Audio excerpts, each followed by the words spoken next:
নিরপেক্ষ সরকারের অধীনে হবে আগামী জাতীয় সংসদ নির্বাচন। আপিল বিভাগের রায়ের প্রতিক্রিয়ায় এই কথা জানান আইনমন্ত্রী মোহাম্মদ আসাদুজ্জামান। বলেন, তত্ত্বাবধায়ক সরকারের কাঠামো আলোচনার মাধ্যমে ঠিক করা হবে। এক্ষেত্রে জুলাই সনদ মূল বিবেচনায় থাকবে। সংবিধান পরিমার্জনে বিশেষ কমিটি গঠন করা হবে বলেও জানান আইনমন্ত্রী। তত্ত্বাবধায়ক সরকারের অধীনে ২০০৯ সালে সরকার গঠন করে আওয়ামী লীগ। ২ বছর পর সেই তত্ত্বাবধায়ক সরকার ব্যবস্থা বাতিল করে সংবিধান সংশোধন করে। ভবিষ্যৎ হোক নিরাপদ, বিনিয়োগ হোক বিশ্বস্ত, আর আমার পছন্দ সল্ট বে। ওয়েলকাম টু সল্ট বে। এরপর দলীয় সরকারের অধীনে ৩টি নির্বাচন নিয়েই কারচুপি, দিনের ভোট রাতে সহ নানা অভিযোগে ব্যাপক বিতর্ক হয়।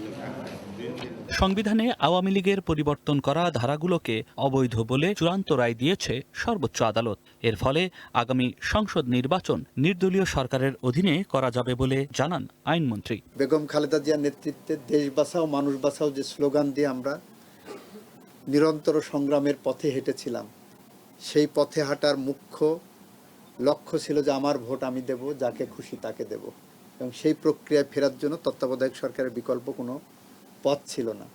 আমরা সেই জায়গাটা রাজনৈতিকভাবে অঙ্গীকারবদ্ধ। রায় পাওয়ার পরে আমাদের সংবিধান সংশোধন একটা কমিটি হবে।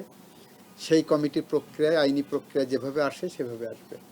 আইনমন্ত্রী জানান, আপিল বিভাগের রায়ের প্রেক্ষিতে জুলাই সনদকে গুরুত্ব দিয়ে সংবিধান পরিমার্জন করা হবে। এরপর সেটি সংসদে বিল আকারে উত্থাপন করা হবে। রায় এবং জুলাই সনদকে সামনে রেখে জন আকাঙ্ক্ষাকে পূরণ করে পাবলিক কনসালটেশনের মধ্য দিয়ে আইন পাস হবে। আমরা যেমন মানবাধিকার কমিশন আইন, গুম সংক্রান্ত আইন, আমরা পাবলিক কনসালটেশনে একটার পর একটা যাচ্ছি। 3টা কনসালটেশন আমরা করেছি স্টেকহোল্ডারদের সাথে। এসব পরিবর্তন হলে আর কেউ ফ্যাসিবাদ কায়েম করতে পারবে না বলে আশা আইনমন্ত্রীর।